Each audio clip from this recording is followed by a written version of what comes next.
Ya, jadi Assalamualaikum warahmatullahi wabarakatuh. Jadi webinar kali ini berjudul dengan Project Finance in Legal Perspective.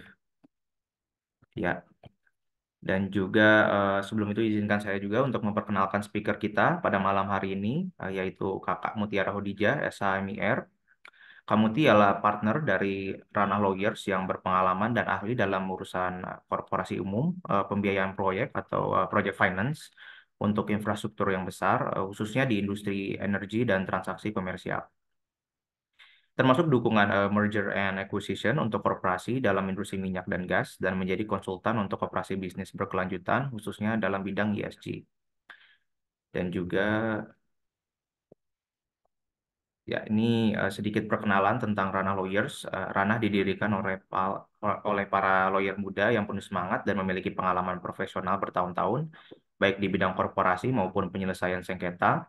Masing-masing dari Ranah berasal dari berbagai keahlian di bidang korporasi umum, energi, perubahan iklim, hukum komersial, penyelesaian sengketa, dan litigasi. Saat ini dunia sedang menuju iklim bisnis yang berkelanjutan dan Rana termotivasi untuk mengambil bagian dengan menjadi konsultan hukum yang mendukung bisnis kliennya untuk mencapai target tersebut. Selanjutnya izinkan saya untuk memberikan kesempatan untuk pembicara kita untuk memaparkan materinya pada malam hari ini. Ya, silakan Kak Muti. Sebelumnya saya unmute dulu ya. Sebentar.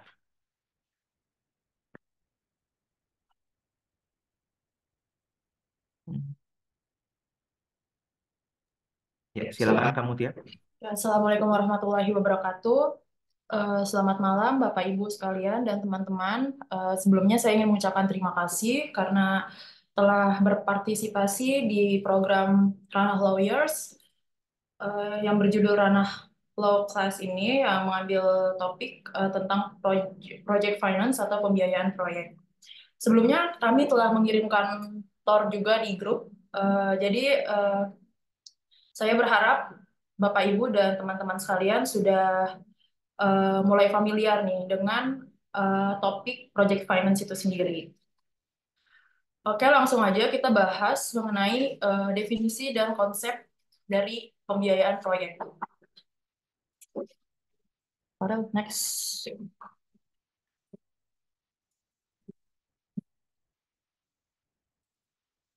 Jadi pembiayaan proyek ini diperuntukkan atau merupakan metode pembiayaan untuk pengembangan dan pembangunan infrastruktur biasanya infrastruktur besar yang membutuhkan biaya yang banyak. Sehingga diperlukan sumber-sumber pembiayaan tidak hanya dari pemilik modal saja atau pengusaha, namun juga dari pinjaman kreditur yang notabene adalah bank-bank komersil. Uh, Project finance ini diperuntukkan untuk pembangunan infrastruktur uh, yang cenderung untuk kepentingan umum seperti jalan tol, terus pembangkit listrik, bandara, pelabuhan, dan lain sebagainya. Jadi di project finance ini terdiri dari pemilik modal dan juga pemberi pinjaman, di mana pemilik modal dikenal sebagai project sponsors yang nantinya akan menyuntikkan modal di suatu perusahaan patungan yang biasanya disebut sebagai project company. Kemudian eh, salah satu hal yang paling penting juga di metode pembiayaan proyek ini, aset dari sponsor atau pemilik modal itu terpisah dari aset proyek itu sendiri. Jadi, eh, ketika apabila terjadi sesuatu terhadap proyek atau terjadi one prestasi, maka aset-aset yang dimiliki oleh pemilik modal tidak akan berpengaruh, tidak akan terimplikasi. Next, Farel. Thank you. Nah, secara umum, bidang-bidang di mana project finance ini diterapkan adalah untuk pembangunan infrastruktur di bidang minyak dan gas bumi, seperti pembangunan kilang minyak, kemudian di infrastruktur telekomunikasi, kemudian di pertambangan, dan di bidang energi, seperti pembangkit listrik, dan juga transportasi, ya, seperti pembangunan bandara, pembangunan rel kereta api, pelabuhan, dan lain sebagainya. key points. Nah, poin-poin penting mengenai pembiayaan proyek ini, eh, next dulu. Nah, poin penting dari pembiayaan proyek ini terfokus terhadap aset dari sponsor atau pemilik modal. Jadi pemilik modal ini kan eh, merupakan pihak yang nantinya akan menyelenggarakan pembangunan infrastruktur, di mana nanti mereka akan membuat suatu perusahaan patungan yang akan eh, digunakan sebagai vehicle atau kendaraan mereka mengembangkan infrastrukturnya. Nah, eh, di project finance ini eh, mempunyai dua jenis, yaitu pertama non-recourse dan limited recourse financing structure, struktur pembiayaan. Non-recourse itu artinya, jadi ketika terjadi one prestasi yang dilakukan oleh project company atau perusahaan yang melaksanakan proyek, itu tidak akan memberikan implikasi kepada aset-aset personal dari masing-masing pemilik modal. Nah, jenis satunya lagi adalah limited recourse. Di sini artinya eh, ada kemungkinan aset pribadi milik pemilik modal dapat digunakan jaminan oleh para pemberi pinjaman, namun berdasarkan negosiasi dari kedua belah pihak. Next. Nah, sebetulnya secara umum atau supaya kita bisa memperoleh pandangan project finance itu sebenarnya strukturnya seperti apa, dapat dilihat di slide ini ya. Ada pihak bernamanya sponsor atau pemilik modal, kemudian lenders sebagai kreditur, yang biasanya adalah bank, kemudian ada project company. Nah, pembiayaan yang diperoleh dari project company ini berasal dari ekuitas atau modal yang ditempatkan oleh para sponsor, kemudian juga dari pembiayaan fasilitas yang diberikan oleh para peminjam atau lenders ini. Nah, sponsor terhadap lenders berperan sebagai penjamin atas kewajiban-kewajiban dari project company yang harus dilakukan yang harus dipertanggungjawabkan kepada pemberi pinjaman atau lenders. Nah, selain itu, sponsor juga dapat memberikan subordinated loans atau pinjaman shareholders, pinjaman pemegang saham. Yang artinya apabila ternyata dari pinjaman bank atau dari ekuitas ternyata belum bisa menutupi seluruh biaya proyek, maka pemegang saham dapat memberikan pinjaman kepada si project company ini. Next dulu, Nah, ini adalah pihak-pihak yang terlibat dalam project finance. Karena project finance ini kan, seperti yang telah saya nyatakan sebelumnya, project finance ini adalah suatu model pembiayaan yang membutuhkan dana yang besar, dan risikonya itu pasti besar juga. Oleh karena itu diperlukan berbagai pihak sehingga dapat dilakukan pembagian risiko. Jadi risikonya tidak hanya bertumpu pada satu pihak saja. Next dulu, Farel. Nah, next.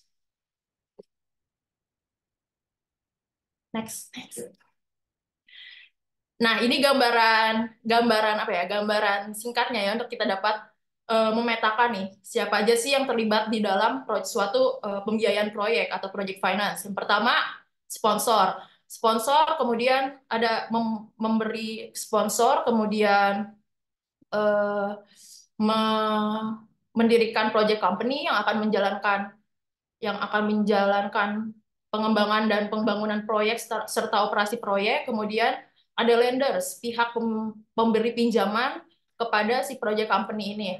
Nah, biasanya project company ini bisa melaksanakan eh, proyeknya atau melakukan pengembangan proyek berdasarkan izin atau hak yang diberikan oleh pemerintah. Kemudian project company untuk melakukan konstruksi dan juga operasi akan melibatkan kontraktor, yaitu kontraktor EPC dan kontraktor O&M, yang nanti akan kami jelaskan di slide selanjutnya. Next, Farel. Nah, ini adalah international institutions, terdiri dari World Bank Group, International Finance Corporation atau IFC, Multilateral Investment Guarantee Agency. Nah, peran dari international institutions ini, contohnya di Indonesia, mereka memberikan pinjaman atau dana kepada Kementerian Keuangan untuk dapat membiayai dari sisi pemerintahnya. Oke, next dulu, Farel. Nah, secara garis besar, berikut adalah tahapan-tahapan dalam pembiayaan proyek. Yang pertama adalah development. Nah, biasanya di development ini, investor sudah mulai mengkaji atau meriset terkait dengan potensi-potensi bisnis yang bisa mereka kembangkan dalam pengembangan infrastruktur di dalam suatu negara. Bagaimana kondisi kepastian hukumnya, bagaimana kondisi perizinannya, apakah mudah untuk bagi para investor, kemudian bagaimana dengan kondisi perpajakannya. Nah, setelah itu para investor ini akan memperoleh izin atau alas hak untuk melaksanakan atau menggarap proyeknya. Kemudian dilanjutkan dengan proses peminjaman modal, peminjaman biaya dari pihak lenders atau peminjam. Lalu setelah terjadi financial close atau akhirnya dana dana telah diterima oleh investor, maka dilanjutkan dengan eh, tahap konstruksi, dan setelah konstruksi selesai, maka dilanjutkan dengan tahap operasi, di mana di sini investor akan mulai memperoleh keuntungan. Next dulu, Farel. Nah, project finance from law perspective. Ini artinya Pak, kita ingin melihat pembiayaan proyek dari segi hukumnya. Jadi karena di project finance ini melibatkan berbagai macam pihak, banyak pihak, sehingga kan butuh transaksi ya antara satu pihak dengan yang lainnya, seperti tadi antara project company dengan lenders, project company dengan sponsornya itu sendiri, project company dengan pemerintah, dan project company dengan contractors. Nah, dari transaksi-transaksi tersebut muncullah hak dan kewajiban yang dimana nanti akan dituangkan dalam perjanjian. Yang mana coba slide selanjutnya, Farel, tolong. Nah, ini dia. Jadi kita dapat melihat di sini ada beberapa pihak yang terlibat di dalam project company atau pembiayaan proyek, dan transaksi antara project company atau perusahaan yang akan mengembangkan proyek untuk berinteraksi dengan masing-masing pihak berdasarkan perjanjian-perjanjian. Nah, untuk terhadap sponsor atau pemilik modal, biasanya dilakukan share equity agreement atau perjanjian ekuitas, dan atau shareholders loan agreement apabila memang dibutuhkan pinjaman dari pemegang saham. Kemudian dengan para lenders itu biasanya dituangkan dalam suatu perjanjian fasilitas pembiayaan. Kemudian dengan government itu project company harus memperoleh izin dalam rangka pengembangan proyeknya. Nah, dengan pihak kontraktor itu dilakukan berdasarkan EPC kontrak, dan dengan pihak operator yang nantinya akan menjalankan operasi dari proyek dari infrastruktur itu dilakukan berdasarkan operation and maintenance contract. Kemudian ada juga dengan supplier dilakukan berdasarkan supply agreement, dan juga ada pihak asuransi di mana terkadang lenders atau pemberi pinjaman ini mewajibkan project company untuk mengasuransikan aset-aset infrastruktur atau proyeknya itu. Kemudian off-taker.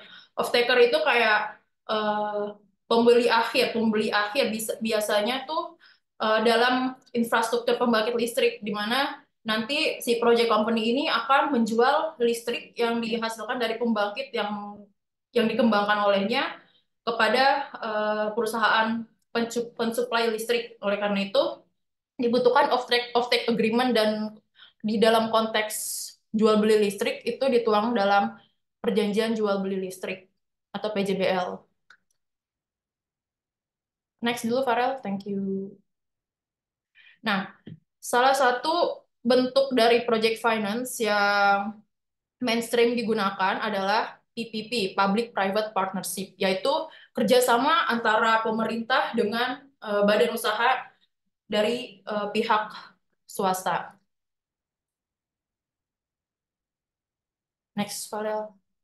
Nah, di Indonesia, PPP ini merupakan KPBU atau Kerjasama Pemerintah dan Badan Usaha yang merupakan kolaborasi antara pemerintah dan entitas privat untuk menyediakan infrastruktur atau jasa untuk kepentingan publik mengikuti tata cara yang ditetapkan oleh pemerintah.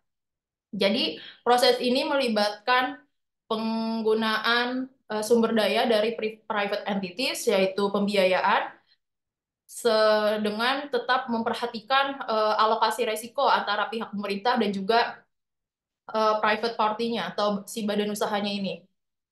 Next, Farel. Regulasi KPBU di Indonesia bisa kita lihat diatur di dalam Peraturan Presiden Nomor 38 Tahun 2015.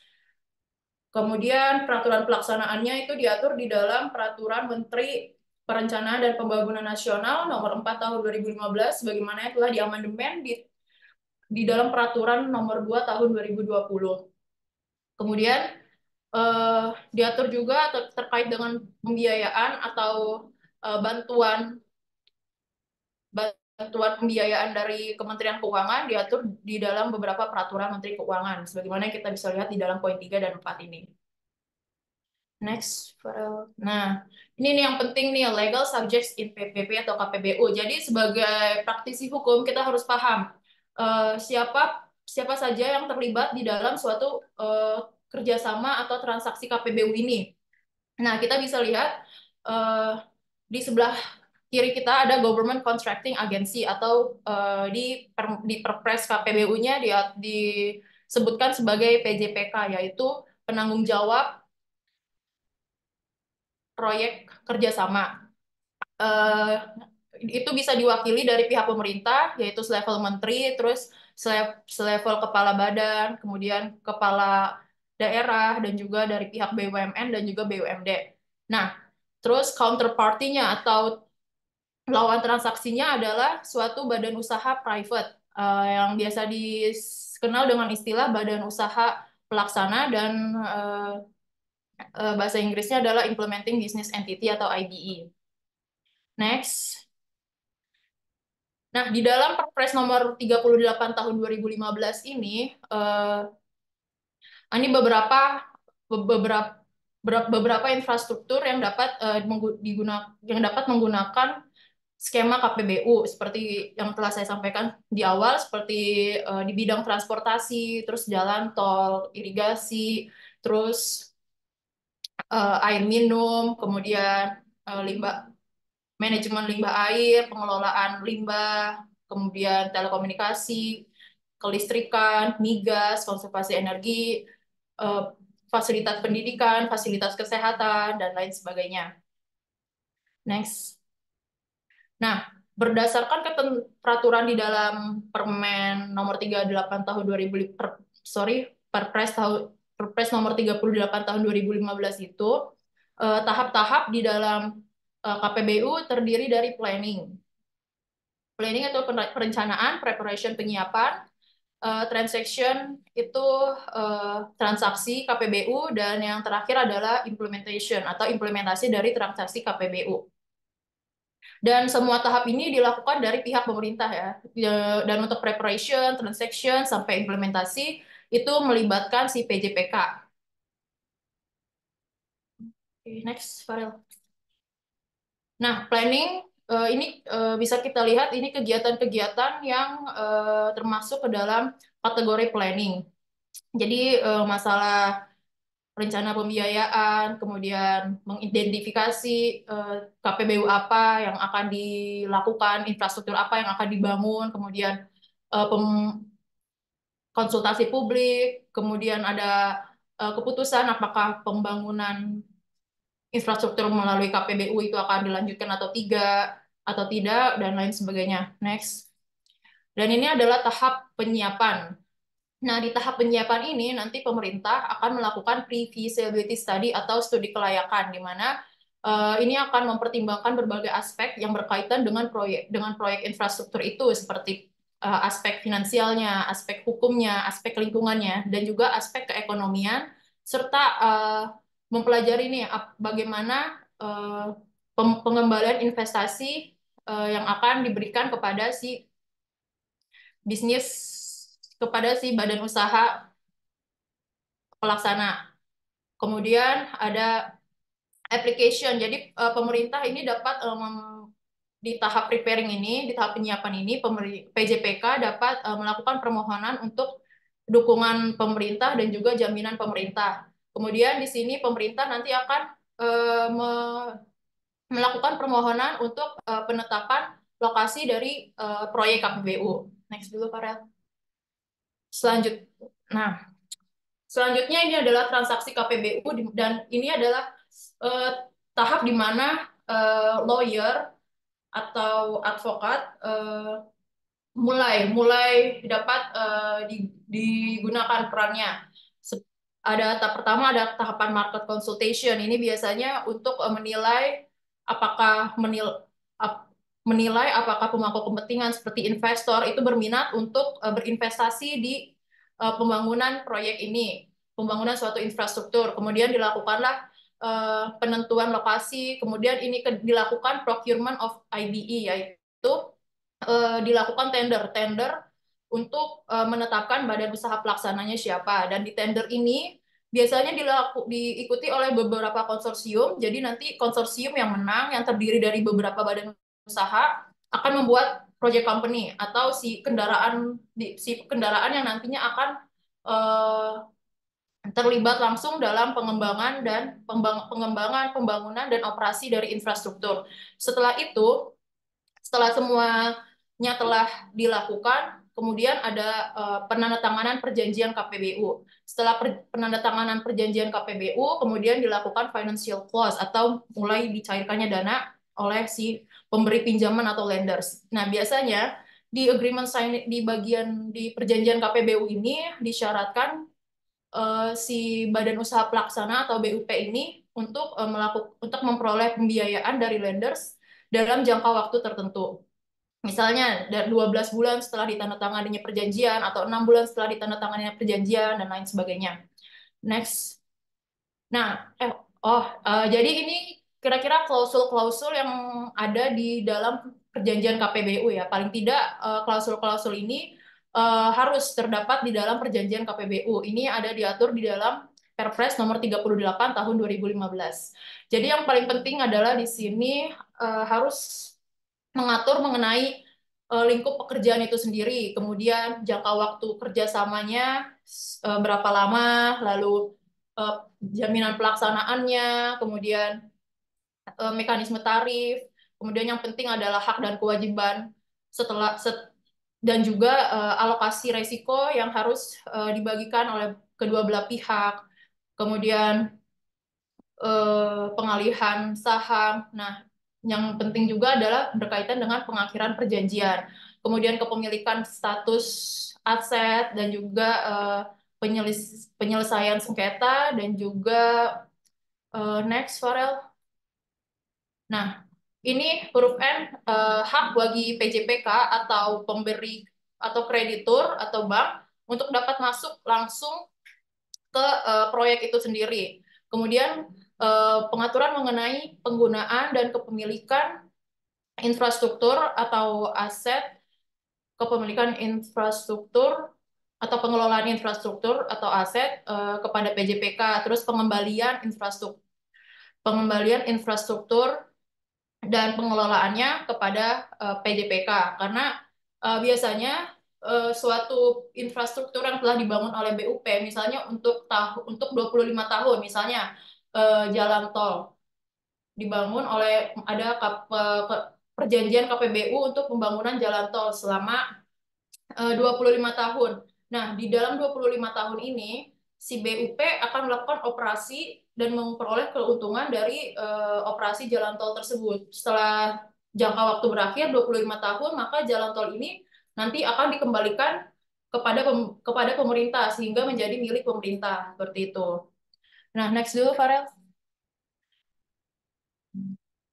Nah, tahap selanjutnya atau tahap terakhir dari eh, KPBU adalah tahap pelaksanaan dari perjanjian KPBU, yaitu terbagi atas dua tahap, yaitu penyiapan, persiapan untuk pengendalian, pelaksanaan perjanjian KPBU, dan yang kedua adalah pengendalian dari perjanjian KPBU itu sendiri. Jadi kan di dalam perjanjian KPBU ini kan diatur ya, diatur tahap-tahap konstruksi, tahap-tahap operasinya, dan juga eh, pengakhiran perjanjian, kapan perjanjian akan berakhir. Nah, ini tuh berarti perlu dikendalikan, diawasi bagaimana apakah ketentuan-ketentuan mengenai konstruksi dan juga operasi telah dilakukan oleh BUP secara tepat waktu, secara sesuai dengan apa yang diatur di dalam perjanjian, dan juga mengenai dengan pengakhiran perjanjian seperti itu.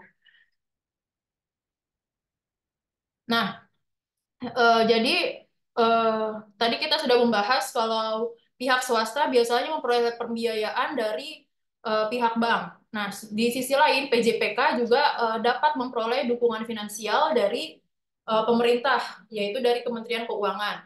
Pertama ada Project Development Facility, kemudian ada Viability Gap Fund.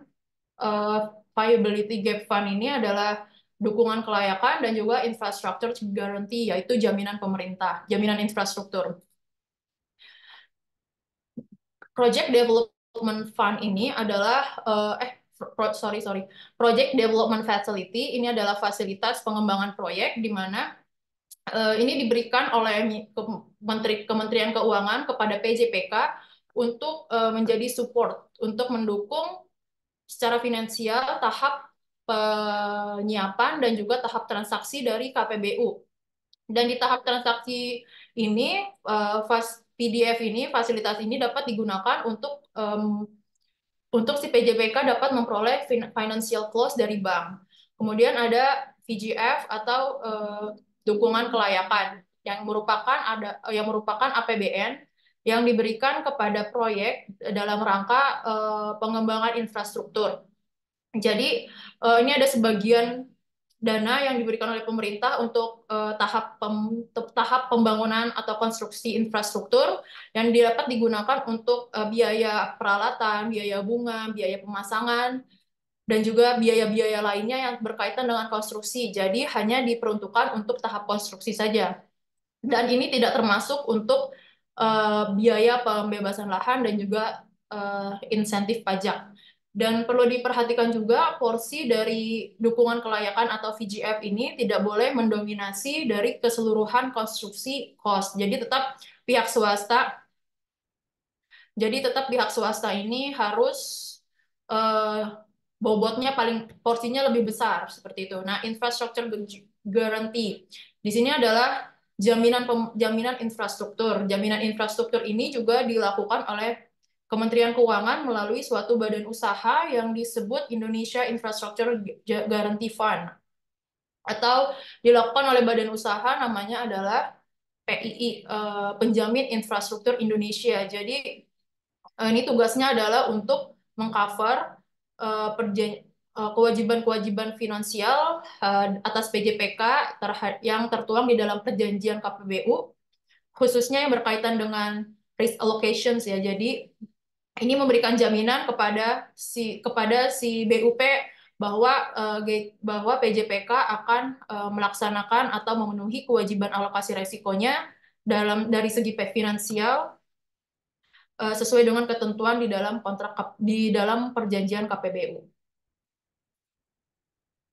Nah, Bapak Ibu sekalian dan juga teman-teman, setelah kita mempelajari tadi konsep mengenai project finance, pembiayaan proyek, dan juga KPBU, praktik KPBU di Indonesia, jadi kita bisa mulai nih mengintegrasikan, menganalisis kira-kira gimana kaitannya antara project finance dengan transaksi KPBU ini. Jadi kita bisa perhatikan di sini ada SPV atau CIBE, CBUP yang merupakan project company atau kendaraan usaha yang digunakan untuk melakukan pembangunan dan juga operasi dari suatu infrastruktur. Nah, lenders di sini merupakan bank yang akan memberikan fasilitas pinjaman badan usaha badan usaha pelaksana, dan juga ada project sponsors yang merupakan pemilik modal yang akan meletakkan modalnya di dalam badan usaha pelaksana ini. Lalu di dalam KPBU Badan Usaha Pelaksana ini melakukan perjanjian KPBU dengan pihak pemerintah, yaitu PJPK, yang dilandaskan pada kontrak KPBU. Nah, dari pihak pemerintah ini dapat juga memperoleh dukungan dana dari Kementerian Keuangan. Lalu secara teknis dalam proses pembangunan dan dalam proses pengembangan proyek, eh, nantinya si BUP ini akan melakukan transaksi dengan kontraktor, yaitu kontraktor yang akan melakukan konstruksi itu dikenal sebagai engineering, procurement, dan construction. Lalu setelah itu akan dilakukan eh, tahapan operasi dan pemeliharaan infrastruktur yang akan dilakukan oleh kontraktor operations and maintenance. Lalu ada dengan pihak supplier dan pihak off-taker dan juga pihak asuransi. Udah, mungkin ini slide terakhir. Jadi mungkin setelah ini kita bisa langsung tanya jawab dan diskusi aja ya terkait dengan topik ini. Silakan Bapak Ibu sekalian dan teman-teman. Baik, terima kasih banyak Kak Muti atas pemaparannya tentang project finance. Sungguh sangat luar biasa sekali ya materinya. Dan juga apabila Bapak Ibu sekalian, apabila ingin mengakses materi kita, materi tentang KPBU dan Project Finance, dan mempunyai permasalahan korporat lainnya, bisa menghubungi kami di ranahLawyers@gmail.com atau di nomor yang sudah tertera di Zoom 081908759245 dan juga atau bisa langsung cek di website kita di ranahLaw.com dan alamat kita di Panorama Residence, Jalan Raya Muncul, nomor 1 Muncul, Cipayung, Jakarta Timur. Dan selanjutnya kita sampai di sesi tanya jawab. Jadi sumarnya tadi bisa dibilang project finance adalah metode pembiayaan ya kayak untuk proyek besar di mana sumber pendanaan dan resiko terpisah dari perusahaan induk. Ya betul ya kayak. Baik, sekarang apabila Bapak Ibu ada tanya jawab bisa melakukan raise hand. Dan sepertinya sudah ada pertanyaan ini Kak dari kolom chat dari Siva. Apakah PJPK termasuk menteri? Pertanyaannya. Jadi bisa langsung dijelaskan aja. Ya, bentar ya.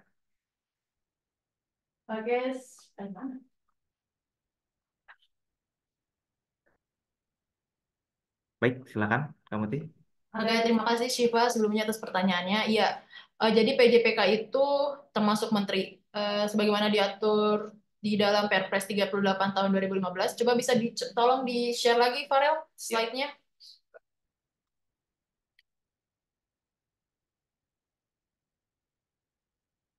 Di subjek hukum KPBU.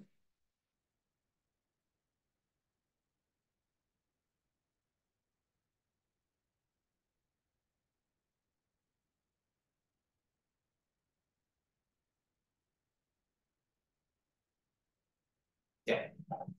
Nih, subjek hukum KPBU di sini kita bisa lihat PJPK, yaitu dia merupakan menteri, kemudian kepala badan atau kepala atau atau eh, pem- pemimpin daerah ya, kepala daerah, dan juga BUMN dan BUMD. Ya, selanjutnya ada pertanyaan selanjutnya nih Kak dari Putri Wismawati dari Universitas Pelita Harapan ya. Jadi PPP adalah skema yang digunakan untuk IKN. Bagaimana PPP bisa works untuk meningkatkan pendapatan negara dan bagaimana detail skenario-nya? Mungkin bisa di-share di ini ya, para yang itu di summary-nya coba.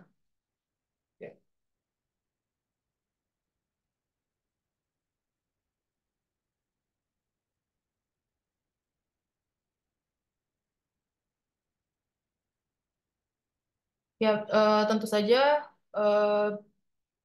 saja KPBU ini bisa memperoleh pendapatan negara ya karena pengembangan infrastruktur memang menjadi salah satu sumber dana terbesar untuk negara. Nah, apabila kita lihat di sini kan ada eh, infrastruktur yang nantinya akan dibangun oleh infrastruktur yang nantinya akan dibangun oleh si BUP ini. Nah, BUP ini eh, setelah konstruksinya selesai, maka akan melakukan operasi. Nah, dari operasi ini kan akan mulai memperoleh keuntungan, keuntungan, keuntungan dan juga nanti eh, biasanya dari keuntungan tersebut juga akan dibagikan kepada pihak pemerintah seperti itu. Eh, jadi seperti ini, misalnya seperti pembangkit listrik ya, jangan pembangkit listrik ya, apa kayak jalan tol. Jalan tol, eh, di jalan tol BUP ini eh, melakukan sebagai pemilik jalan tol nanti akan memperoleh tarif dari layanan jalan tolnya kan oleh pengguna-pengguna jalan tol. Nah, tarif ini yang kemudian akan masuk sebagai eh, investasi yang diperoleh oleh si BUP ini. Kemudian dari keuntungan itu nanti ada juga bagi hasilnya kepada pihak pemerintah. Jadi, nah bagi hasilnya tersebut tentunya akan menjadi pemasukan negara juga kan secara tidak langsung seperti itu. Kemudian contohnya lagi, misalnya di dalam pembangkit listrik, eh, biasanya kan si PLN itu menjadi pihak PJPK ya untuk penyediaan suplai listrik. Nah, setelah itu suplai listrik pembangkitnya ini kemudian akan dikembangkan dan dibangun infrastrukturnya oleh Badan Usaha Pelaksana. Setelah itu Badan Usaha Pelaksana ini akan melakukan eh, jual beli listrik eh, kepada eh, kepada perusahaan PLN, perusahaan anak perusahaan PLN lainnya. Jadi kayak nanti anak perusahaan ini akan mengalirkan listrik ke konsumen akhir. Nah, dari situ kan berarti PLN, anak perusahaan PLN ini juga memperoleh apa ya, memperoleh keuntungan dan sebagai BUMN berarti eh, secara tidak langsung juga eh, BUMN yang merupakan perwakilan badan usaha bagi pemerintah juga memperoleh pemasukan untuk negara seperti itu. Mungkin Mbak Putri ada lagi yang ingin ditanyakan atau tegaskan? Ya, mohon maaf Kak, sepertinya ada pertanyaan, ada yang raise hand dari Bapak Abizar Yusro ingin menanyakan pertanyaannya.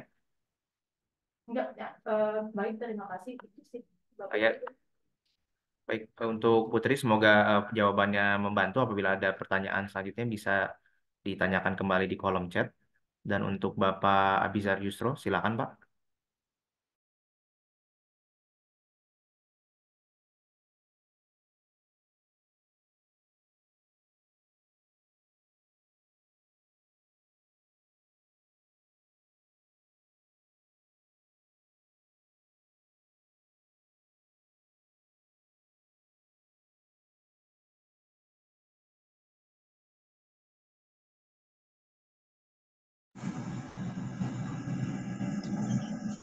Silakan Ya, Pak halo. Abizar. Oke, baik. Sebelumnya terima kasih untuk pemaparan dan juga kesempatan yang luar biasa di momen ini. Dan mohon maaf apabila ada sedikit kebisingan karena saya sedang di luar ya kondisinya. Saya ingin bertanya ke Kak Mutiara atau Ibu Mutiara ya terkait project finance. Kebetulan saya bekerja di bidang EPC, bidang EPC Kak, gitu ya. Dan pernah menjadi project owner maupun sebagai kontraktor dalam beberapa bidang konstruksi seperti jalan tol, jalan jembatan umum maupun bendungan.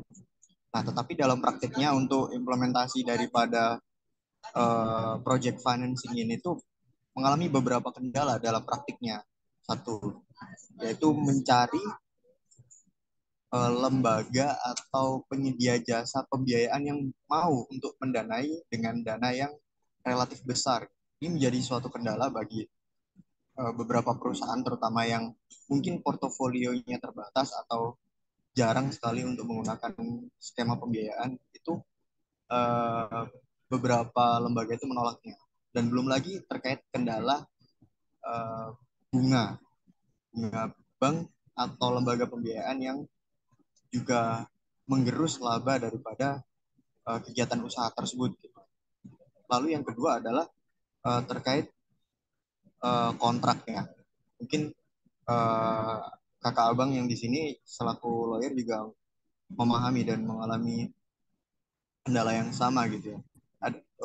Untuk kontrak-kontrak yang diberikan oleh lembaga perbankan maupun pembiayaan itu relatif take it or leave it sifatnya. Jadi unnegotiable gitu. Dan beberapa klausul ada beberapa yang tidak menguntungkan daripada pengusaha seperti itu untuk mendapatkan project financing ini. Dan yang ketiga, sebenarnya ini pertanyaan yang ingin saya tanyakan dari awal ya, terkait peran konsultan hukum itu seperti apa sih dalam pelaksanaan praktik project financing ini? Apakah ada benefit yang memang bisa dirasakan oleh pengusaha atau perusahaan yang memang bergerak di bidang jasa konstruksi? Mungkin uh, dua permasalahan dan satu pertanyaan itu bisa dibantu jawab. Terima kasih ya. Ya, terima kasih banyak Bapak Abizar Yusro. Silakan ke Mutiara jawabannya.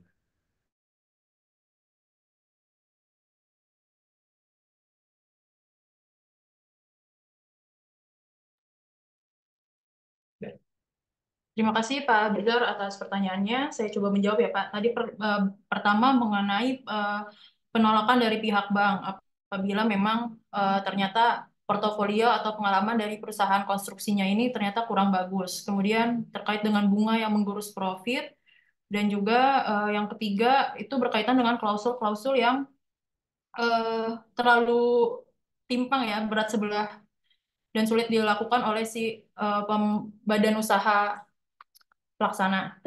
Nah, berkaitan dengan penolakan bank ini, saya juga baru tahu Pak praktiknya seperti apa, karena sepanjang saya berpraktik, itu rata-rata meskipun dengan biaya yang banyak ya, bahkan sampai 1 triliun, itu eh, pihak bank mau memberikan fasilitas, dan akhirnya pun eh, setelah proyeknya berjalan, si pihak pihak badan usahanya ini eh, mampu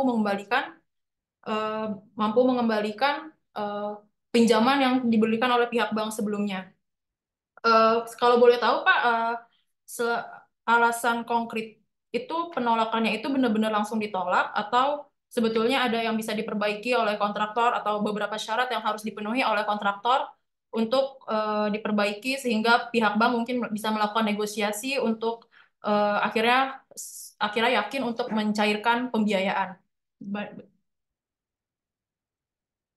Sudah ya. Ya. Ya, oke. Saya ingin sedikit menjelaskan Kak ya. Jadi biasanya penolakan itu bukan serta-merta ketika kita melakukan permohonan atau pengajuan ke lembaga-lembaga tersebut gitu ya. Tapi setelah dilakukan FS. Satu biasanya faktornya itu lebih ke arah kapasitas produksi. Hmm.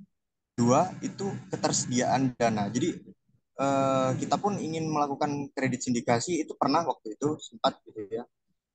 Dari pihak perbankan pun itu mundur lah istilahnya dari seleksi kami itu, dan itu menjadi kendala juga gitu. Sedangkan proyek kan ini mau running gitu ya, udah persiapan lahan dan mau dieksekusi oleh kontraktor, tapi ternyata fundingnya ini belum siap gitu untuk memberikan pinjaman dengan uh, kapasitas maupun kecepatan pencairan yang sesuai kita butuhkan gitu.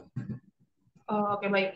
Jadi kalau misalnya di project finance itu sendiri, Pak, mungkin salah satu alternatif yang bisa dilakukan ketika bank itu tidak mau mengcover pembiayaan, jadi misalnya dari 100% pembiayaan, dari 100% pembiayaan itu mungkin dapat dibagi. Misalnya bank, kita minta pembiayaan dari bank 50%, kemudian misalnya dari pihak modal 30%. Nah, 20%-nya lagi bisa kita peroleh dari pinjaman dari subordinasi, yaitu dari pemegang saham.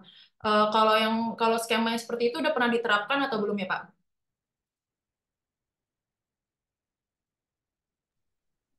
Belum belum. Yang pernah itu lembaga pembiayaan sama perbankan. Jadi lembaga perbankannya itu untuk pembiayaan proyek. Kalau untuk yang lembaga pembiayaan itu untuk sewa atau jual beli alat beratnya.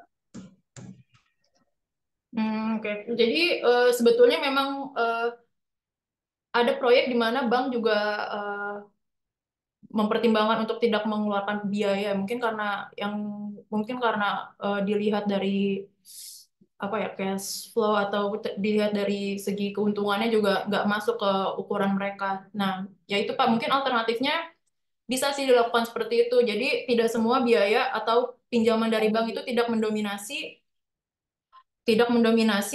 biaya keseluruhan proyek. Jadi mungkin bisa dibagi dari pihak bank, terus dari suntikan modal pemilik perusahaan dan juga pinjaman dari perusahaan. Nah, atau mungkin kalau misalnya ternyata dari modal dari para investor juga belum cukup, ya mungkin bisa mencari investor lain yang eh, bisa memberikan modal yang cukup untuk menutup sisa biayanya, Pak.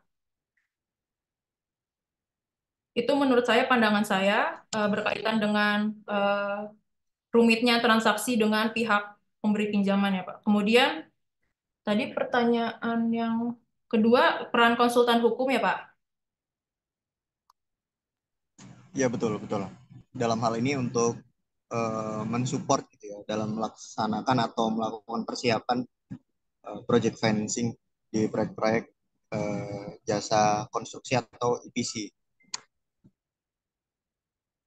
Kalau proyek-proyek jadi itu fokusnya hanya di bidang konstruksi. Kalau misalnya sepemahaman saya, kalau misalnya hanya di aspek transaksi antara badan usaha pelaksana dengan kontraktor EPC, biasanya di badan usaha pelaksana ini mereka akan melakukan procurement atau lelang lagi atau langsung penunjukan langsung ke kontraktor yang akan mereka pilih untuk digunakan sebagai kontraktor yang akan membangun proyeknya. Nah, peran konsultan hukum di sini mungkin bisa membantu dalam menyusun draft perjanjian jasa konstruksi itu, Pak. Jadi antara project company dengan si kontraktor ini melakukan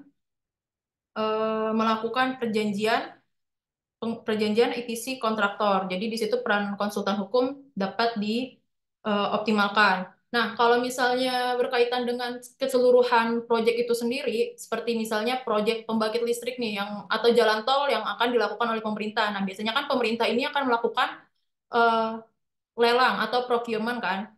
Jadi nanti ada beberapa konsorsium yang bisa berpartisipasi di dalam lelang tersebut.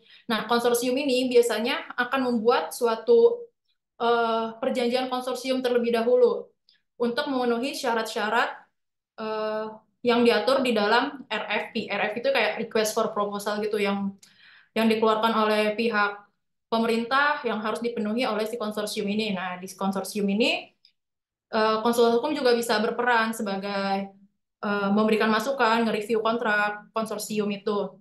Nah, kemudian setelah itu juga konsultan hukum berperan dalam melakukan review dan juga drafting perjanjian KPBU antara pemerintah dengan BUP. Nah, oh ya, jadi saya tadi Bapak juga memberikan tanggapan terkait dengan klausul yang terlalu sulit untuk diterapkan oleh BUP dan terlalu menguntungkan pihak pemerintah. Jadi pandangan saya seperti ini, Pak. Karena ini kan sebetulnya dalam KPBU ini yang punya proyek itu kan sebetulnya pemerintah kan. Yang pengen punya infrastruktur itu pemerintah. Nah, BUP di sini eh, hanya sebagai pihak yang akan membiayai agar infrastruktur itu dapat terbangun. Nanti setelah BUP ini investasinya sudah kembali, maka infrastruktur itu akan dikembalikan lagi kepada pemerintah. Seperti itu, Pak. Jadi eh, ya mungkin itu adalah suatu apa ya, suatu kewajaran kali ya ketika seseorang pemilik yang menerapkan aturan-aturan yang menguntungkan bagi dia gitu. Tapi meskipun dibalik kerumitan atau ketentuan-ketentuan yang yang timpang tersebut pasti biasanya si pihak swasta ini atau BUP ini pasti memperoleh untung yang banyak juga Pak seperti itu. Tapi mungkin kalau Bapak selama ini punya pengalamannya selama melaksanakan perjanjian dengan pemerintah itu cenderung lebih merugikan untuk pihak perusahaan Bapak ya Pak.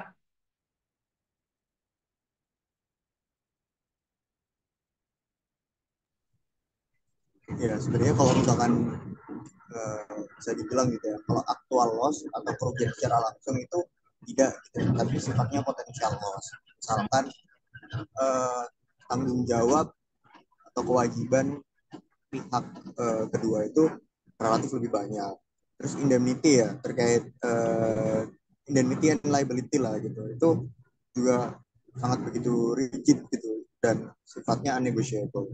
Jadi hal-hal seperti itu yang sebenarnya boleh jadi bukan kesalahan dari kami, tetapi dibebankan ke kami juga gitu.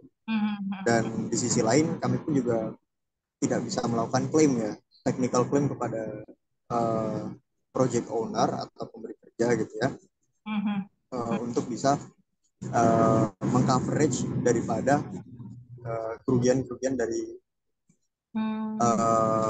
kerugian-kerugian daripada hal-hal yang dibebankan kepada kami. Oh iya iya iya iya paham. Iya Pak, kira-kira seperti itu sih Pak pandangan saya. Semoga Baik, terima kasih. sama-sama Ya, Pak, semoga bisa. Baik, terima kasih atas pertanyaannya Bapak Abizar Yusro. Ya, untuk pertanyaan selanjutnya ada dari Johannes Nainggolan. Malam, Johannes mau bertanya mengenai apa tanggung jawab hukum pemilik proyek, kontraktor, dan konsultan dalam suatu proyek, dan bagaimana cara dan sikap kita sebagai konsultan hukum dalam mengatasi sengketa yang terjadi akibat kelalaian pihak ketiga yang tidak diatur dalam perjanjian bersama. Silakan, Muti.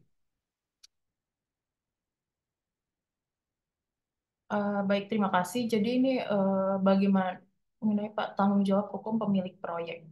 Berarti maksudnya pemilik proyek ini eh, Hukum pemilik proyek, kontraktor dan konsultan dalam suatu proyek, dan bagaimana cara dan sikap kita sebagai konsultan hukum dalam mengatasi sengketa yang terjadi akibat kelalaian pihak ketiga yang tidak diatur dalam perjanjian bersama. ya, jadi tanggung jawab hukum daripada masing-masing pihak itu bisa dilihat eh, dari apa ya tanggung jawab hukum. Kalau saya sih memandangnya seperti ini. Kalau dari suatu perjanjian pasti kan ada muncul hak dan kewajiban kan. Nah, ketika saat kewajiban kewajib ketika sebagai contoh misalnya sebelum konstruksi pihak badan usaha harus melakukan konstruksi sesuai dengan ketentuan yang ada di dalam ketentuan dan jangka waktu yang ada di dalam perjanjian KPBU, dan apabila tidak dilakukan maka eh, pihak pemerintah berhak untuk mencairkan jaminan pelaksanaan. Jadi di situ terjadilah tanggung jawab hukum, timbullah tanggung jawab hukum bagi si BUP atau si badan usaha ini untuk melaksanakan pembangunan konstruksi sesuai dengan waktu dan spesifikasi yang sudah tertuang di dalam perjanjian. Kemudian, nah terkait dengan hal ini, apabila memang si kontraktor, si badan usaha ini berhasil melakukan konstruksi infrastruktur sesuai dengan perjanjian KPBU, maka pihak pemerintah wajib atau bertanggung jawab untuk mengembalikan kembali jaminan pelaksanaan ke pihak BUP. Nah, contoh lain seperti kalau berkaitan dengan tanggung jawab lingkungan hidup ya, misalnya kayak contohnya saya itu pernah mengerjakan proyek pembangunan pembangkit listrik tenaga surya terapung di suatu waduk yang waduknya ini juga dipakai untuk sebagai sumber sehari-hari warga sekitar, sebagai sumber air minum juga. Nah, di sini baik itu di sini BUP itu diwajibkan untuk melakukan perlindungan lingkungan baik itu lingkungan dari perairan waduknya atau sekitar waduknya, dan juga eh, apa namanya apabila ada hutan di sana juga si eh, badan usaha ini berkewajiban untuk melestarikan dan melindungi dan melakukan berbagai macam upaya supaya tidak terjadi pencemaran atau kerusakan lingkungan. Dan apabila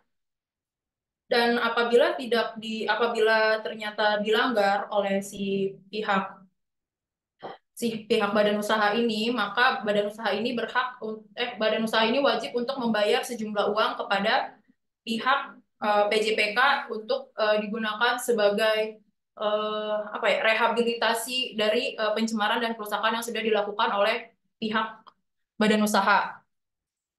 Dan bagaimana cara dan sikap kita sebagai konsultan hukum dalam mengatasi sengketa yang terjadi akibat kelalaian pihak ketiga yang tidak diatur dalam perjanjian. Nah, ini berkaitan dengan ganti rugi ya, ganti rugi terhadap pihak ketiga. Biasanya si pemerintah sih cenderung untuk memberikan tanggung jawab atau beban ganti rugi yang diberikan kepada si badan usaha. Jadi badan usaha nanti yang harus bertanggung jawab apabila ada komplain atau ada kelalaian atau ada terjadi suatu kerusakan atau kerugian yang timbul dari pihak ketiga, nanti biasanya itu dibebankan oleh badan usaha, dan biasa itu adalah klausul yang selalu ada di dalam perjanjian kerjasama, kerjasama seperti ini, Pak. Baik, semoga jawabannya menjawab pertanyaan Bapak ya. Ini pertanyaan selanjutnya dari Ika Astika yang raise hand. Silakan untuk Ibu Ika Astika. Oh ya, terima kasih Mas Farel. Sebelumnya terima kasih Mbak Mutiara atas pemaparan yang udah diberikan tadi. Pertama, izin saya mau menambahkan dasar hukum yang tadi dipaparkan. Kan tadi ada Permen PPN nomor 4 2015 yang diubah tahun 2020 ya. Tadi saya cek dan ternyata udah ada satu Permen PPN Bappenas yang baru 7 tahun 2023 yang mencabut Permen PPN itu. Mungkin sekalian teman-teman nanti kalau mau ngecek agar dasar hukum yang terbarunya udah terinformasi gitu. Itu yang pertama. Kemudian yang kedua, saya ada pertanyaan terkait dengan seberapa jauh peran ONM yang tadi ada di slide bagian terakhir. Kalau di peraturan yang ada, kan perjanjian KPBU itu dibuat antara BUP dengan PJPK ya, Mbak Mutiara. Nah, kemudian di dalam pelaksanaan KPBU, misalnya ambil contoh KPBU sebuah pelabuhan gitu, dalam pengoperasian salah satu terminal di pelabuhan tersebut, kemudian ada ONM yang bekerja sama dengan BUP. Nah, di dalam proses pengoperasian tersebut, misalnya ada kebutuhan dari proses tersebut, yaitu misalnya pengadaan alat, pengadaan fasilitas suprastruktur yang nantinya juga menjadi kewajiban BUP untuk diserahkan kepada PJPK. Itu pemahaman saya. Nah, apakah sebenarnya ONM ini selain dalam pengoperasiannya, dia juga bisa punya peran yang lebih luas, misalnya dalam kegiatannya dia tadi, dia perlu alat-alat gitu, perlu fasilitas suprastruktur, kemudian dia bisa mengadakan sendiri fasilitas suprastruktur tersebut, dan setelah ada pengakhiran perjanjian, entah itu karena terminasi awal atau karena memang perjanjian antara BUP dan PJPK berakhir, dia bisa mengalihkan suprastruktur tadi langsung kepada PJPK gitu, tidak melalui BUP. Itu sih Mbak Mutiara yang ingin saya tanyakan. Terima kasih sebelumnya. Baik, terima kasih banyak atas pertanyaannya. Silakan Ibu Muti untuk menjawab pertanyaan.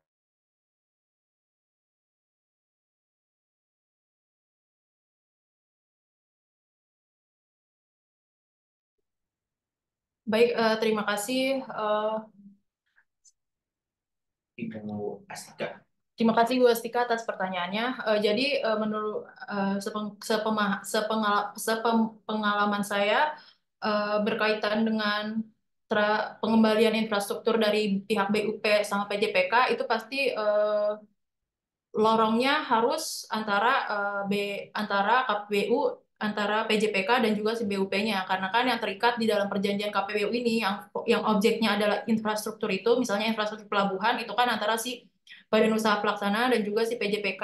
Jadi PJPK ya pasti pengennya dia menerima penerimaan itu dari si pihak BUP. Jadi biasanya tuh pemerintah udah kayak nggak mau ambil pusing, pokoknya kayak langsung terima jadi ini semuanya udah nggak ada permasalahan hukum lagi, semua masalah aset udah jelas kayak gini, nanti baru dari pihak PUP yang akan menyerahkan itu kepada si pihak PJPK. Nah, berkaitan dengan itu berarti secara praktik ya sepengalaman saya di dalam klausul perjanjian biasanya akan dinyatakan seperti itu. Jadi tetap saja ujung-ujungnya antara pihak ONM dan juga pihak BUP nanti yang akan melakukan transaksi nih. Maksudnya bagaimana nanti masalah aset yang dimiliki oleh kontraktor ONM ini jadi satu kesatuan dengan infrastruktur itu sendiri yang nantinya akan diserahkan oleh BUP kepada PJPK. Seperti itu, Mbak. Tadi terima kasih juga Mbak atas tambahannya mengenai peraturan terbaru ya, peraturan dari Menteri PPN itu. Terima kasih ya Mbak. Ya, Ibu Astika, apabila eh, ada pertanyaan lain, silakan apa cukup? Sebelumnya terima kasih Mbak Mutiara. Apa boleh satu follow up question lagi Mas? Ya, baik. Terima kasih atas pertanyaannya. Selanjutnya dari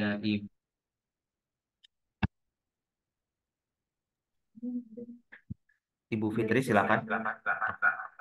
Iya, baik. Assalamualaikum warahmatullahi wabarakatuh. Terima kasih, Mas Farel, eh, Mbak Mutiara, Ibu Mutiara.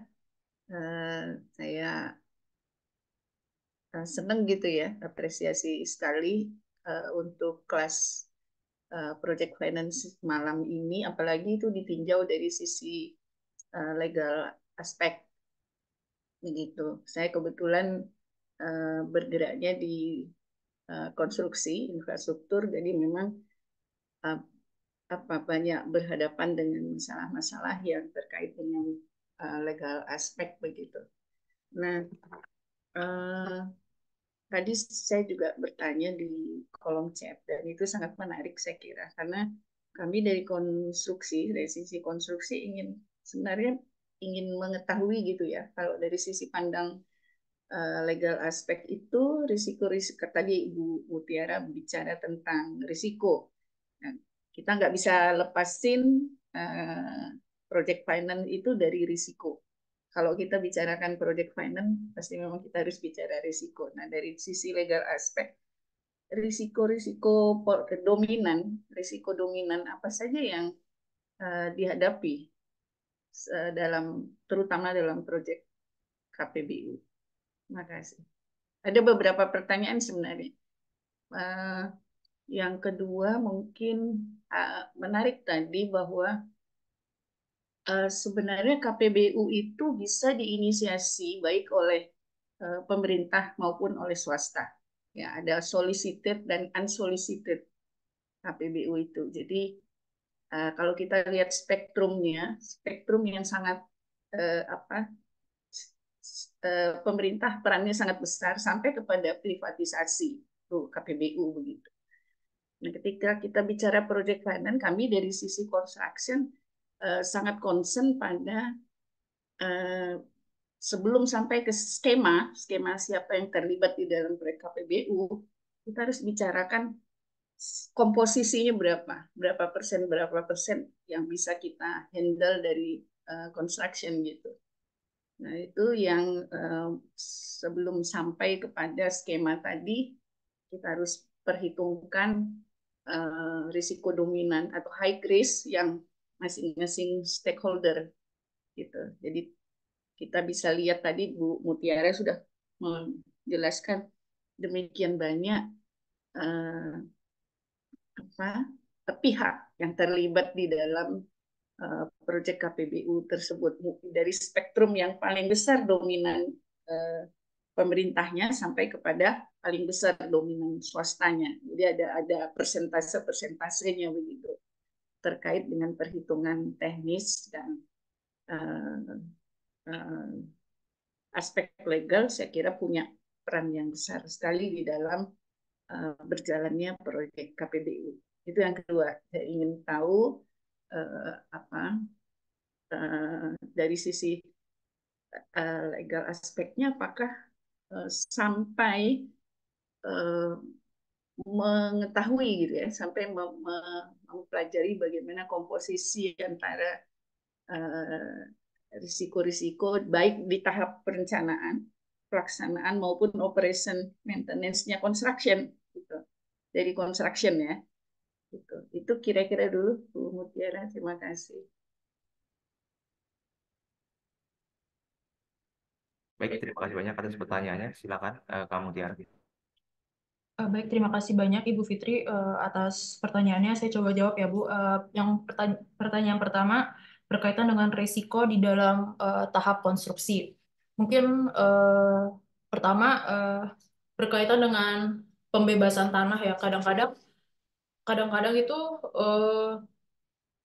kita sebagai pihak swasta kita sudah menerima eh, perizinan untuk melakukan konstruksi di suatu wilayah yang sudah kita sudah dapat izinnya nih dari pemerintah, tapi ternyata lapangannya masih kadang-kadang suka bentrok sama pihak masyarakat. Dan di sini tentunya memberikan dampak yang apa ya, yang buruk di sisi kontraktor, karena di sini pasti kontraktor harus berpikir eh, siapa yang mau ganti rugi, siapa yang mau ganti rugi kepada si pihak kepada masyarakat. Padahal karena di awal sepengetahuan dari kontraktor pembebasan lahan ini sudah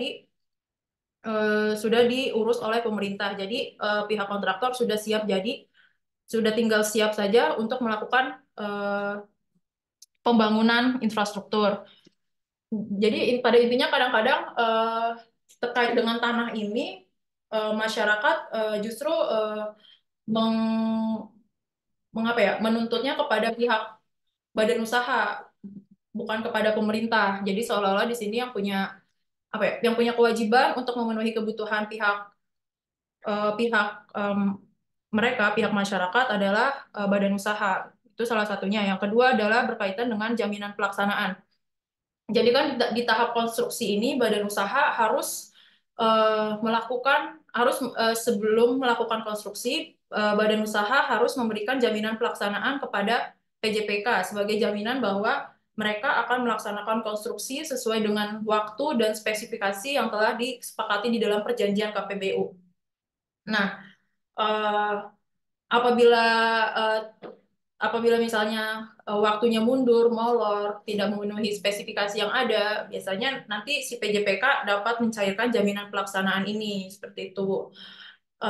Ya ini mungkin jadi resiko juga ya untuk badan usaha, karena badan usaha kan kembali lagi dia akan meng-hire kontraktor. Jadi kontraktor EPC ini, badan usaha harus memastikan bahwa kontraktor EPC ini harus mengerjakan tugas dan pembangunan infrastruktur ini sesuai dengan apa yang telah diperjanjikan dengan pihak pemerintah seperti itu. Tapi umumnya pasti transaksi itu dilakukan back to back gitu.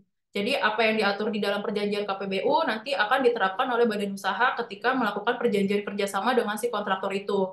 Nah, itu dua hal yang menurut saya risiko utama bagi perusahaan di dalam tahapan konstruksi.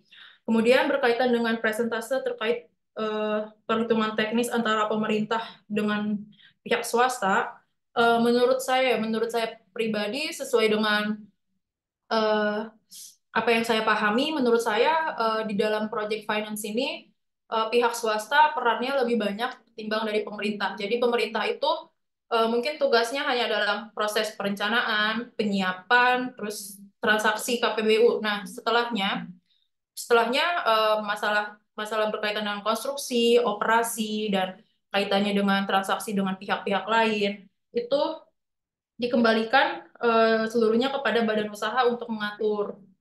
Jadi dari situ saya bisa melihat dari kacamata seperti itu, menurut saya peran pihak swasta itu jauh lebih besar daripada pihak pemerintah. Jadi pihak pemerintah kayak hanya memfasilitasi eh, ini ada lahan, bisa dibikin, kita butuh infrastruktur, ini ada lahan untuk bangun infrastruktur, silakan dibangun, pakai biaya kalian sendiri, kalian yang atur gimana cara dapat modalnya, gimana cara dapat pembiayaannya dari pihak lain. Dan kalaupun pemerintah perlu untuk mengeluarkan dana, kembali lagi tadi eh Farel bisa di-share slide dari yang ini, yang Kementerian Keuangan.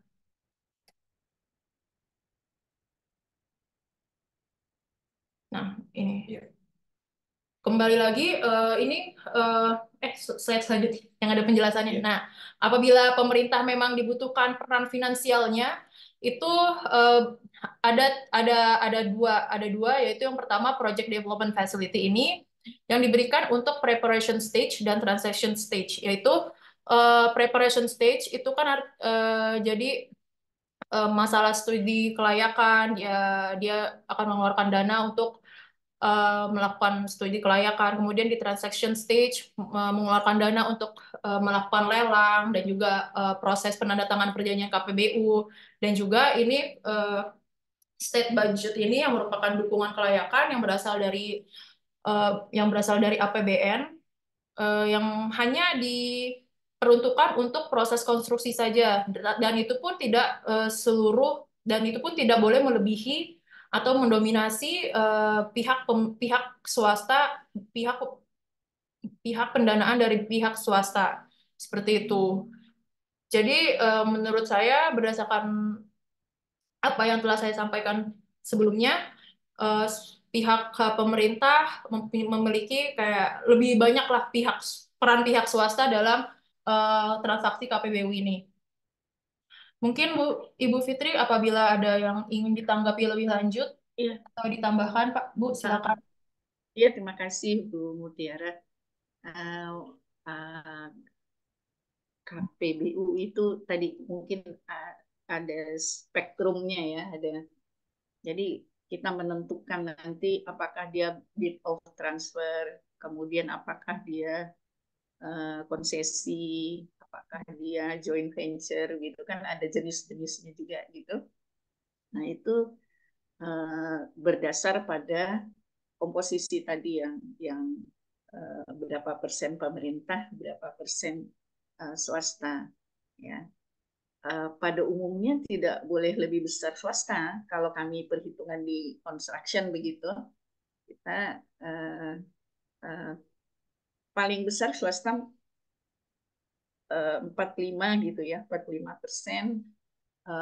Dari segi teknisnya gitu ya, dari segi teknisnya, karena bagaimanapun infrastruktur itu tetap nanti akhirnya milik pemerintah gitu. Ya, jadi itu yang mungkin perlu dikritisi begitu. Jangan sampai tadi pemerintah seolah-olah tidak punya peran yang lebih besar gitu. Karena pihak swasta itu hanya bertanggung jawab pada metode construction-nya sampai, kalaupun nanti sampai ke OM, operation maintenance, apakah akan ditunjuk operator baru gitu. Jadi rata-rata KPBU itu di construction satu kontrak, di OM nanti satu kontrak lagi gitu. Nah itu yang mungkin nanti perlu kita kritisi. Saya senang nanti kita akan bisa berdiskusi. Mudah-mudahan Bu Mutiara nanti punya waktu dan kesempatan kita bisa diskusi, karena nggak gampang begitu ketika kita bicara. Kalau mungkin dari aspek legalnya seperti apa, dari aspek teknisnya seperti apa, sehingga kita bisa sama-sama tahu.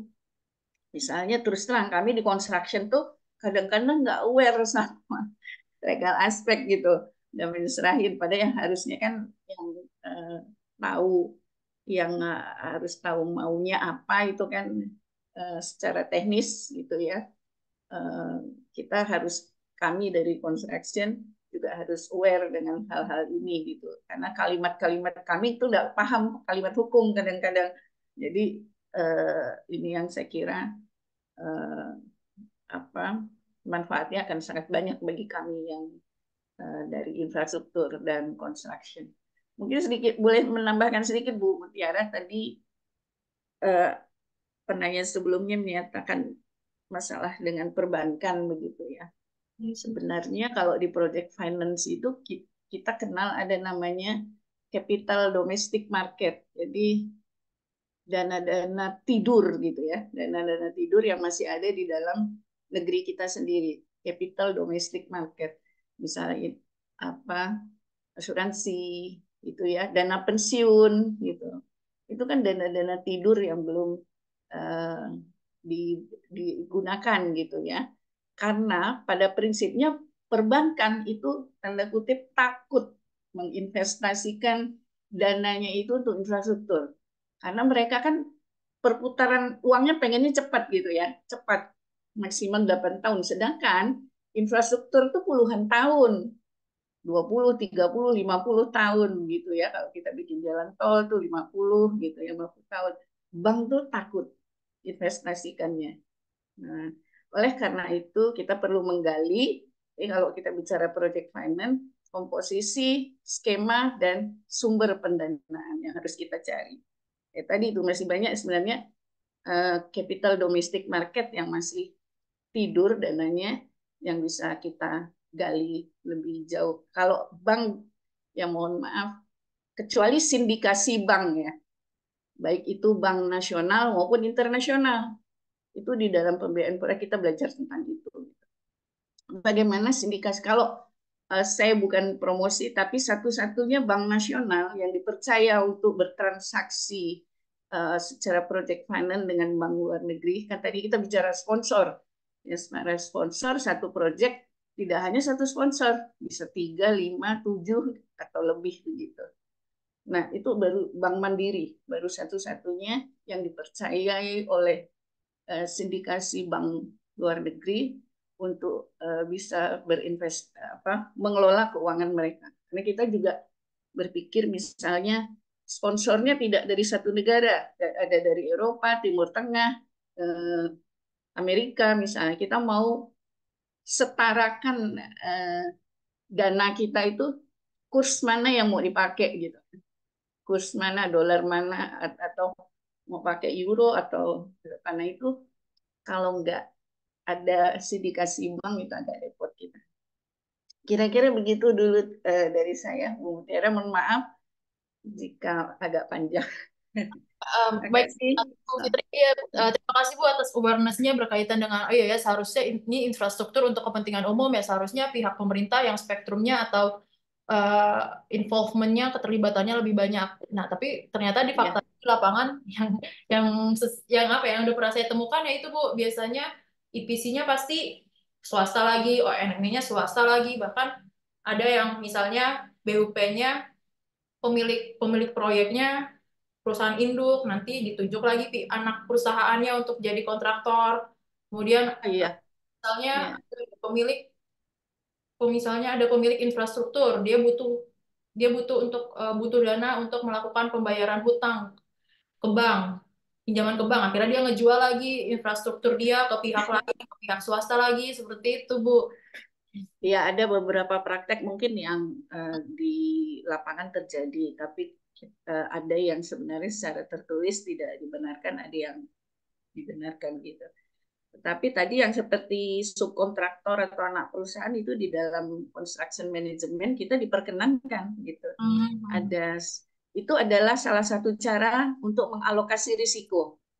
Ya, jadi risiko-risiko tadi dialokasikan ke beberapa subkontraktor begitu, agar pekerjaan subkontraktor itu kan spesialis. Ya, jadi kalau misalnya di proyek-proyek oil and gas gitu ya, di beberapa pekerjaan yang sangat spesifik, kalau dikerjakan sendiri oleh kontraktor utama itu risikonya besar. Gitu. Oleh karena itu mereka meng-hire subkontraktor itu dibenarkan gitu. Nah, itu dibenarkan karena itu menjadi salah satu cara oleh kontraktor utama untuk men-sharing, mengalokasikan risikonya. Gitu. Saya kira nggak masalah, itu hanya memang ada beberapa praktek yang mungkin tidak dibenarkan, tetapi ya hanya kasus lah, sangat kasuistis gitu. Iya, iya, iya. Baik Bu, terima kasih ya Bu. Ya, sama-sama Mbak Mutiara.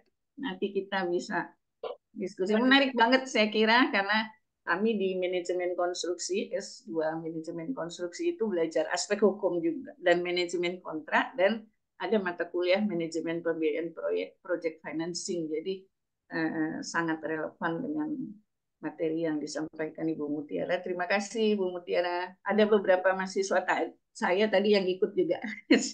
Terima Baik kasih. Ibu, terima kasih banyak Ya. Ibu atas Sama-sama Mas pertanyaannya. Arya.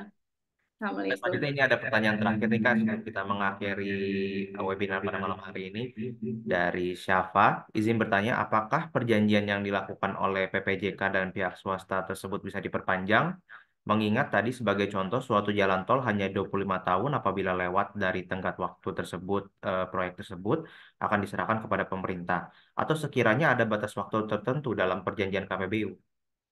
Seperti itu pertanyaannya. Silakan kamu Tiara. Terima kasih Syafa atas pertanyaannya. Jadi 25 tahun 25 tahun tadi itu hanya sebagai contoh, tapi dikembalikan lagi kepada masing-masing pihak. Tapi rata-rata sih 25 tahun. Dan itu dimungkinkan untuk dilakukan perpanjangan. Dan jangka waktu 25 tahun atau jangka waktu tertentu itu juga dituangkan di dalam perjanjian KPBU, dan itu adalah sesuatu yang wajib untuk yang wajib untuk dicantumkan di dalam perjanjian KPBU. Boleh dicek dulu Farel slide terkait dengan klausul-klausul yang ada di perjanjian KPBU.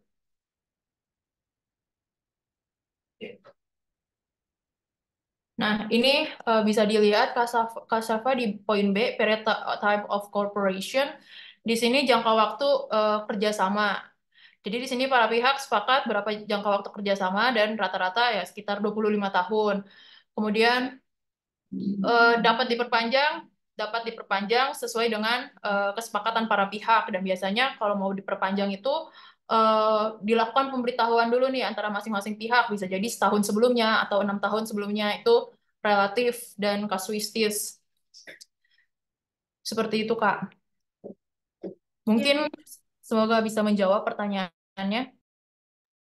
Baik, terima kasih banyak kamu Tiara atas jawabannya, dan sepertinya kita sudah berada di sesi terakhir dari webinar pada malam hari ini. Terima kasih banyak kepada seluruh peserta dan partisipan yang sudah meluangkan waktunya untuk hadir dalam webinar pada kali ini. Saya Raden Faradan Mausmar, undur diri, Training Associate dari Ranah Lawyers, dan jangan lupa untuk follow Instagram kita di Ranah Law, dan juga bisa mengakses website kita di ranahlow.com. Baik, sekian. Assalamualaikum warahmatullahi wabarakatuh. Terima kasih banyak. Wassalamualaikum warahmatullahi wabarakatuh. Izin saya untuk meng-end dari meeting kita pada malam hari ini ya, teman-teman dan rekan-rekan semuanya. Terima kasih. Terima kasih Mas Farel, terima kasih Mbak Mutiara. Terima kasih, Ibu. Itu udah kamu share PDF.